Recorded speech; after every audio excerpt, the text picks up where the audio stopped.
Bienvenidas y bienvenidos a una sesión más de Aprende en Casa 2. La estrategia de la Secretaría de Educación Pública ha diseñado para que continúen con su aprendizaje en este periodo de contingencia. Recuerden lavarse continuamente las manos, mantener la sana distancia, procurar no tocarse la cara y realizar el estornudo de etiqueta. Mi nombre es Leslie Mendívil y me da mucho gusto poder saludarles. Yo soy el maestro Isidro Barajas Hernández. Les mando un saludo afectuoso hasta sus hogares.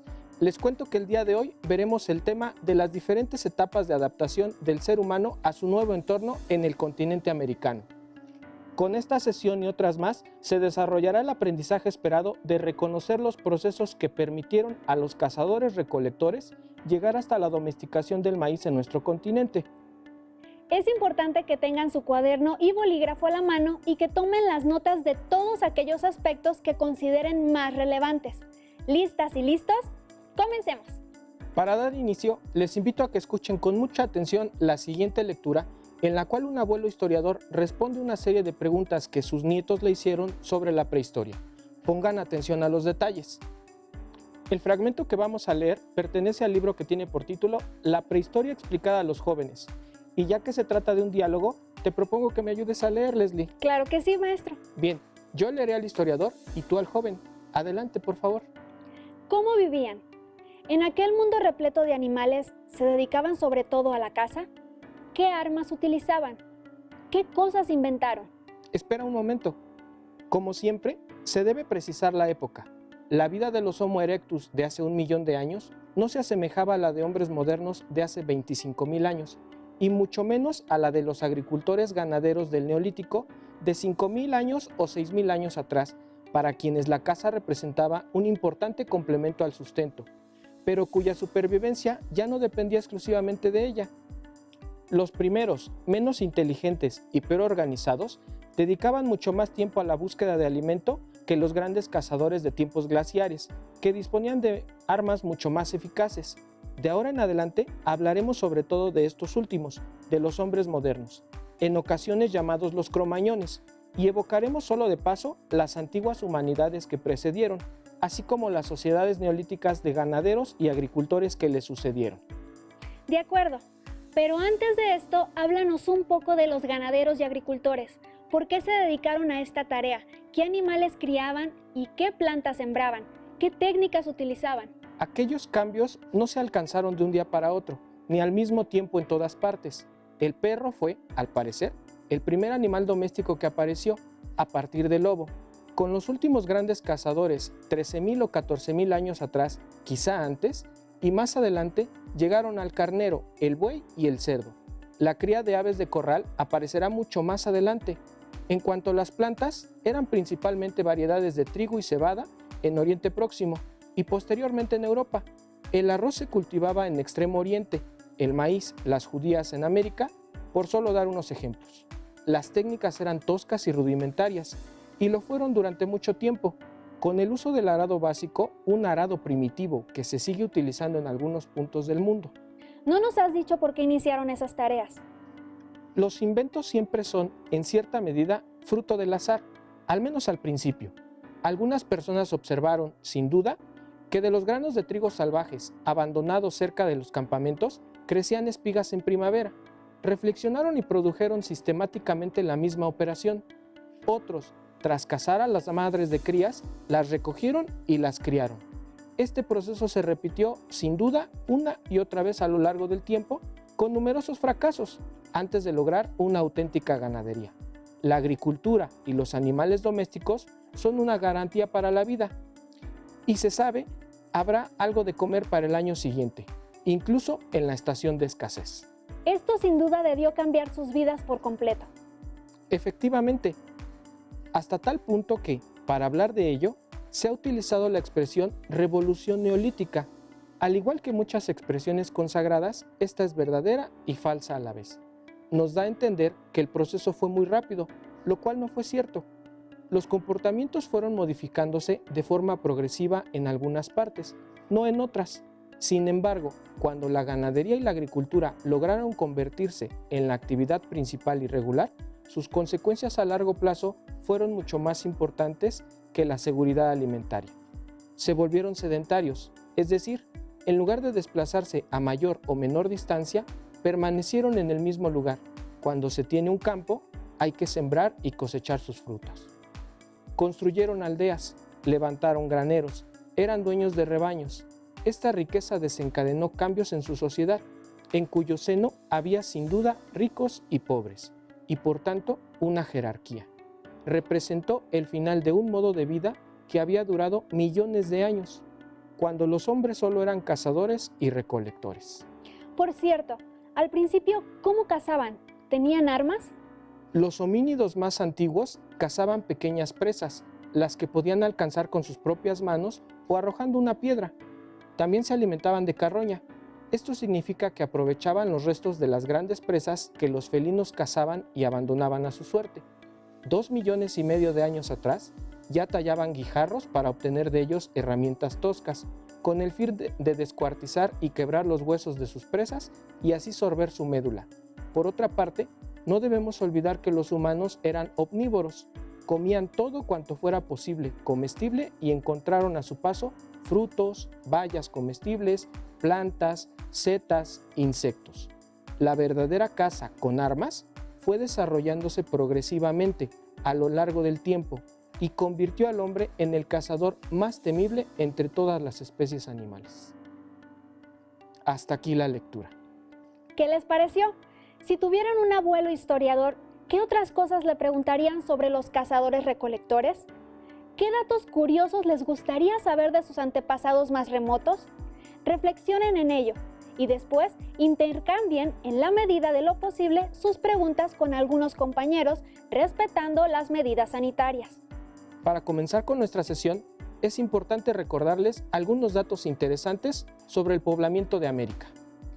Existen diversas teorías que han tratado de explicar de manera científica los orígenes de la población en nuestro continente. La teoría más aceptada sostiene que el poblamiento de América tiene sus orígenes en Asia y que la llegada de los pobladores a este territorio se produjo durante la última glaciación, lo cual permitió que se formara un puente en la zona norte de nuestro continente, específicamente en el estrecho de Bering. ¿Recuerdan esos datos? Bien, estos pobladores nómadas transitaron por este estrecho y continuaron moviéndose hacia el sur en busca de comida y mejores condiciones climáticas. Es así que, con el paso del tiempo, se dan los primeros asentamientos. ¿Cómo se imaginaban que fueron estas personas? ¿Creen que aún conservamos alguna de sus características? El poblamiento del continente americano transcurrió a través de miles de años. La periodización propuesta para este tiempo tan largo es también diversa. Aquí exponemos la propuesta por arqueólogos mexicanos, denominada la etapa lítica, dividida en dos periodos: el arqueolítico, que va de los 33,000 a los 12,000 años antes de nuestra era, y el cenolítico, que va de los 12,000 a los 5,000 antes de nuestra era.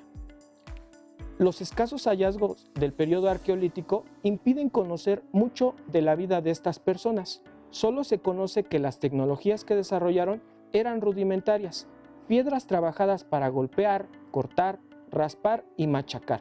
También utilizaron fibras duras, madera, huesos y pieles de animales. Pero hacia los 12,000 antes de nuestra era se encuentran importantes innovaciones tecnológicas en las que aparecen instrumentos más finos y mejor elaborados, como puntas de proyectil, cuchillos, navajas y raspadores.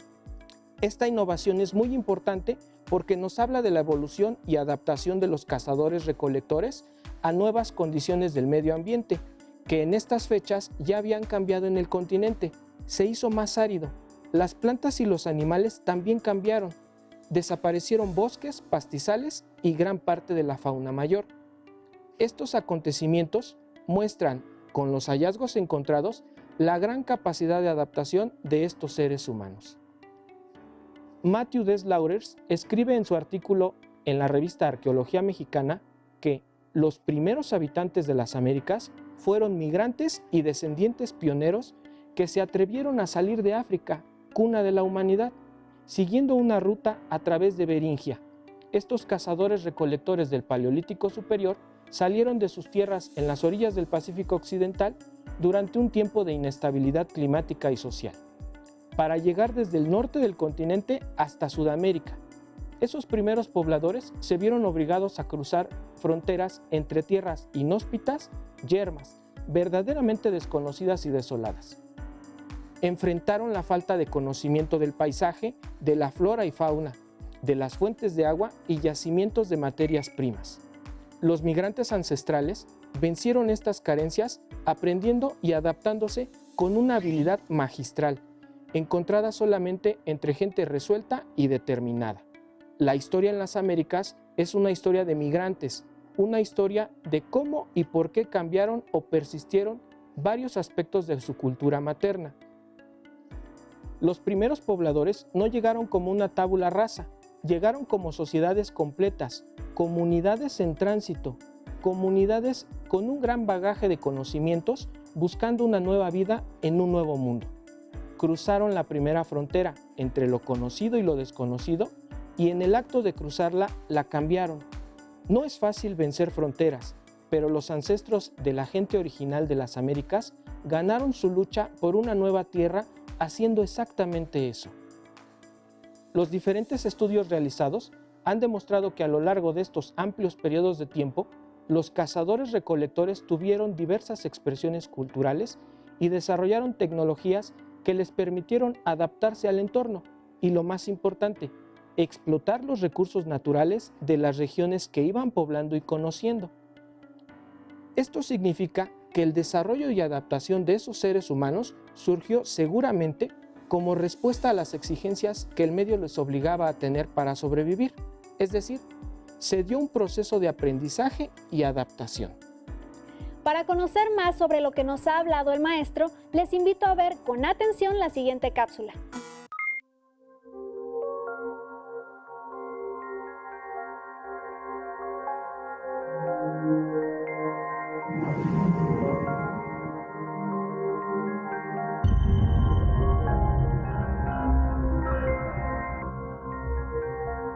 La playa es un sitio verdaderamente espectacular del norte de México. No solo por el tamaño que tiene, que son más de 10 kilómetros cuadrados, sino también por la larguísima temporalidad de ocupación. Desde el cambio del Pleistoceno al Holoceno.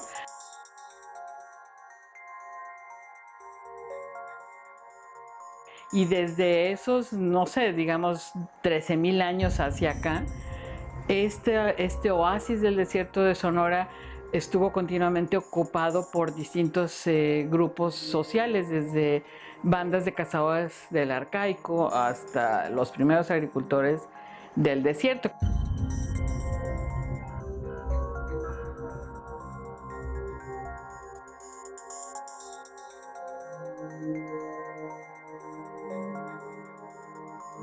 La playa es interesante por todas estas características y porque quedó también la evidencia de las poblaciones que vivieron en este lugar.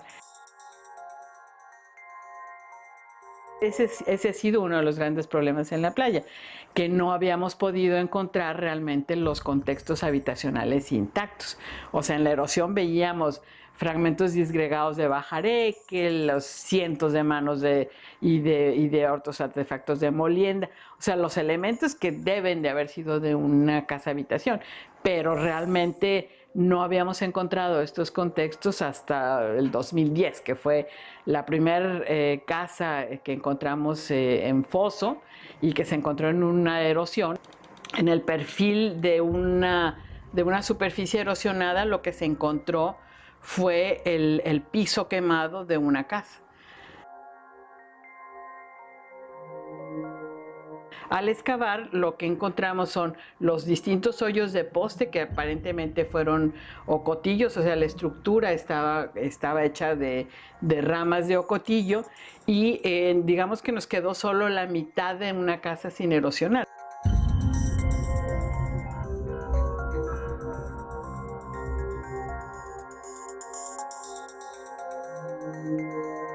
Y lo que excavamos en esta última temporada fue todo el perímetro de la casa para encontrar tanto las dimensiones como si realmente correspondía con una casa, con la estructura de alguna unidad doméstica. Y lo que encontramos fue, en efecto, sí, o sea que sí está todo el perímetro de esta casa. Lo interesante también es el tipo de las puntas, que eso desde el momento en que excavamos, supimos que la casa estaba dentro de esto que nosotros le denominamos el periodo de agricultura temprana, porque es una típica punta ciénega. Es finales, o digamos, los primeros siglos de nuestra era. Estas son como una mujer más anciana y una mujer más joven. El otro está padrísimo, son un hombre y una mujer. Los entierros más maravillosos que hemos excavado, ¿no? Recientemente se ha puesto en discusión la teoría más aceptada del poblamiento de América a través del estrecho de Bering. Hallazgos en la isla de Cedros, en Baja California, de instrumentos humanos con 12.000 años de antigüedad, plantea la posibilidad de que grupos humanos navegaran hacia Sudamérica pasando por la isla de Cedros. Otros importantes hallazgos en el sur del continente, datados en hasta 18.000 años de antigüedad, también proponen que hubo migraciones del sur al norte y no como se sostiene tradicionalmente, que los movimientos de los migrantes ocurrieron desde el estrecho de Bering. No obstante, en lo que sigue habiendo acuerdo y mayor aceptación es que los grupos humanos que se establecieron a lo largo del continente emigraron de Asia. Estudios genéticos lo corroboran. Veamos ahora el siguiente video. Se ha descubierto en el estado de Sonora un sitio conocido como Fin del Mundo, que contiene restos de los primeros pobladores de América, así como los del primer gonfoterio hallado en la parte norte del continente americano. En el sitio del Fin del Mundo es el único donde hay asociación entre actividad humana y gonfoterios. Para Sudamérica sí se conocen otros sitios, ¿sí? Porque, como decía, este es el único grupo que pasó. Ni los mamut ni los mastodontes pasaron, sí los gonfoterios, sí hay algo de asociación. El proyecto que el INAH lleva a cabo en materia de geoarqueología y tecnología lítica de sitios paleoindios de Sonora ha estudiado cerca de 12 lugares similares, de los cuales destaca Bajío. Los estudios arrojan que las puntas de cuarzo y otros materiales de caza tienen cerca de 11.000 años y se encontraron en grandes cantidades, por lo que se supone fue un sitio de concentración de los nómadas cazadores-recolectores. Hay herramientas que están hechas de la misma roca, tanto en el Bajío, como en el Fin del Mundo, como en el Aiga. Entonces quiere decir que entre ellos están intercambiando herramientas, ¿no? Entonces eso ya significa que tienen un territorio y que se reconocen entre ellos. Estos descubrimientos y las investigaciones derivadas de ello son un paso más para profundizar el conocimiento sobre los primeros seres humanos que habitaron y fueron poblando nuestro país. Observarán cómo los vestigios encontrados van modificando y actualizando las diferentes teorías del poblamiento de nuestro continente. Es importante insistir que los primeros pobladores fueron encontrando diversos sistemas ecológicos y que la observación, la experiencia y el aprendizaje les permitieron adaptarse al medio y transmitir sus conocimientos de generación en generación. Así, fueron creando artefactos que facilitaron realizar las actividades. Por ejemplo, para cazar, tuvieron que observar las costumbres, los movimientos, alimentación y refugios de los animales que iban a cazar, mejorando sus técnicas y estrategias de cacería. Lo mismo ocurriría con las plantas.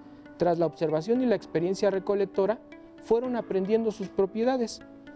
Al mismo tiempo, la selección que hicieron de las plantas de su preferencia y utilidad hizo que favorecieran el crecimiento y mejora de muchas de ellas y poco a poco el cultivo de algunas. Es necesario comprender que estos procesos llevaron miles de años. Lentamente los habitantes de este enorme continente fueron evolucionando, adecuaron sus actividades y mejoraron su tecnología, a tal grado que paulatinamente dejaron de ser grupos nómadas, cazadores-recolectores y se fueron estableciendo en pequeñas aldeas conforme sus necesidades lo permitían, convirtiéndose en grupos sedentarios, cazadores, agricultores y posteriormente domesticando los animales que servirían de alimento. Todo lo expuesto significa que hubo múltiples formas de relacionarse con el medio. El desarrollo fue heterogéneo, lo cual causó expresiones culturales y pensamientos también diversos. El proceso de domesticación de plantas y animales lleva a la creación de la agricultura y a partir de esta nueva forma de apropiarse de sus alimentos, abre paso a nuevas formas de relacionarse como sociedades. Se harán más complejas, surgirán clases dirigentes y grupos de poder, y finalmente la construcción de grandes y espléndidas ciudades. Para conocer más sobre las personas que transitaron por estos diversos procesos de adaptación y sus vidas a lo largo de miles de años, les invito a observar el siguiente video y después lo comentemos. En el desierto del sureste de Coahuila existe un sitio arqueológico con miles de grabados en piedra distribuidos en diferentes puntos de la sierra relacionados con campamentos de cazadores-recolectores, donde hay fogones, puntas de flecha y lítica. Aquí tenemos principalmente los grabados que fueron hechos a partir de la representación de ciertos rituales, ya sea para atraer la lluvia, de ritos de paso.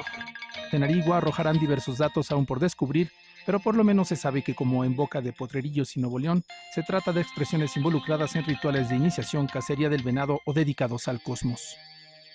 Para ellos era muy importante lo que es el venado cola blanca. De hecho, aquí en algunas partes, por ejemplo más hacia arriba, están las representaciones de unas huellas de venado que se asemejan como si fuera caminando. Esto seguramente se dio por un ritual en el que ellos pretendían de alguna manera ir detrás del venado para poderlo localizar. De hecho, las huellas están dibujadas en una roca donde puedes observar y tener cierto control del valle. Es el sitio arqueológico con mayor cantidad de petrograbados hasta ahora identificado en Coahuila, donde en 2 kilómetros a la redonda se reconocieron 500 piedras que contienen 8,000 figuras grabadas de hasta 6,000 años de antigüedad. Este es el sitio que se conoce como Sierra de Narigua. Más al fondo tenemos otro sitio que se llama La Bolsa. Si los comparamos los dos, aquí tenemos la mayor densidad de petrograbados. Tenemos casi 400 metros a lo largo y toda la ladera al sur de esta sierra. Los campamentos se distribuyen en 2 valles separados por una serranía de baja altura. Los mayores están en el Valle de Mogote, entre los pliegues geológicos que lo rodean. Las chozas en los campamentos eran de materiales perecederos y transportables, por lo que es difícil encontrar sus señales en el paisaje, siendo los fogones el rasgo más visible en la actualidad.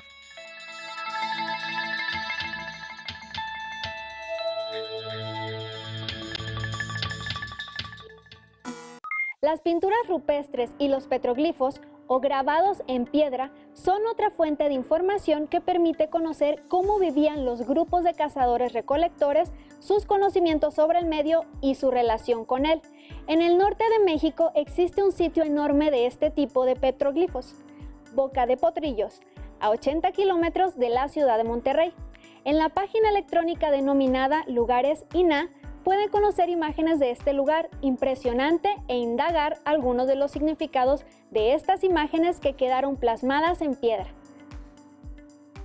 ¿Observaron cómo se va dando el asentamiento de los grupos y van evolucionando en sus actividades?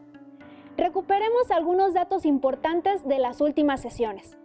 Hace 5,000 años antes de nuestra era, los pobladores de América desarrollan los primeros cultivos. Para el año 2500 antes de nuestra era, logran consolidar la agricultura y la domesticación de algunas especies.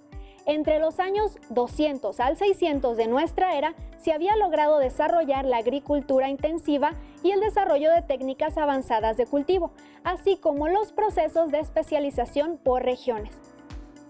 Es importante mencionar que todo este proceso de desarrollo también se dan avances tecnológicos que permiten mejorar y facilitar los procesos agrícolas. Con ello, la creación de diferentes herramientas que incluso hoy en día seguimos utilizando para la agricultura. Y bueno, para concluir, lanzaremos un reto. Les invitamos a que con el uso de diversas herramientas, libros, revistas o internet, investiguen 3 instrumentos que sirvan para la agricultura y que tengan su origen en la antigüedad. Expliquen cuál es su nombre y su utilidad.